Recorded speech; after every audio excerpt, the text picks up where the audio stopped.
बॉलीवुड के कुछ तारे ऐसे हैं जो किसी वक्त में दर्शकों की आंखों का नूर हुआ करते थे, लेकिन जब उनकी फिल्में फ्लॉप होने लगी तो दर्शक उन्हें भूल गए। इस लिस्ट में बहुत से स्टार्स के नाम शामिल हैं। बीते जमाने के एक्टर कमल सदाना फिल्मों में नजर नहीं आते, लेकिन किसी वक्त में वो लोगों के चहेते हुआ करते थे। बीतते वक्त के साथ कमल को कम फिल्में मिलने लगी और लोग उन्हें भूलने लगे। हालांकि कमल सदाना की निजी जिंदगी में कुछ ऐसी घटनाएं घटी थी जिसे जानने वाले कभी नहीं भुला पाए। कमल सदाना के जीवन के सबसे दुखद दिन के बारे में जानकर आप भी दंग रह जाएंगे। 21 अक्टूबर 1970 को जन्मे कमल सदाना ने एक एक्टर बनने का सपना देखा था। साल 1992 में आई फिल्म बेखुदी से उन्होंने डेब्यू किया था। इस फिल्म में काजोल ने उनके साथ रोमांस किया था। हालांकि फिल्म पर्दे पर कुछ खास कमाल नहीं दिखा पाई थी, लेकिन इसके बाद कमल ने रंग नाम की फिल्म में काम किया। इस फिल्म ने बॉक्स ऑफिस पर अच्छा प्रदर्शन किया और कमल का करियर चमक गया।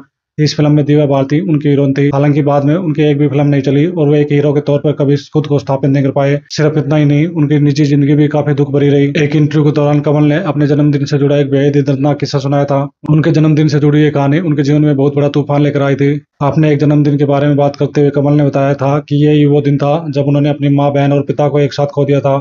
इस घटना का दर्द आज भी उनके जहन में बचा हुआ है। कमल ने बताया था कि उनके पिता बहुत ही गुस्सैल स्वभाव के इंसान थे। उनका अक्सर कमल की मां से झगड़ा हुआ करता था। ऐसा ही एक झगड़ा कमल के 20वें जन्मदिन पर हो गया। उनके पिता ब्रज सदाना शराब के नशे में थे। वो गुस्से को कंट्रोल नहीं कर पाए और उन्होंने अपनी लाइसेंस से बंदूक उठाई और उनकी माँ और बहन को गोली मार दी। गोली लगते ही उनकी माँ और बहन की मौके पर ही मौत हो गई। इसके बाद कमल के पिता ने खुद को भी गोली मार ली। ये सारी घटना कमल की आंखों के सामने और उनके जन्मदिन के मौके पर हुई थी। इस घटना ने कमल को गहरा सदमा दे दिया था और वो डिप्रेशन में चले गए थे। वे सालों तक इस सदमे को भुला नहीं पाए। जब उनकी काउंसलिंग हुई तब जाकर वो इस दर्दनाक हादसे से उभरे।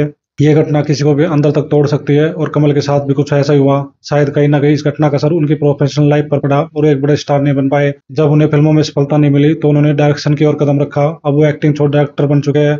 कमल अब 49 साल के हो चुके हैं और अपनी जिंदगी खुशी से बिता रहे हैं।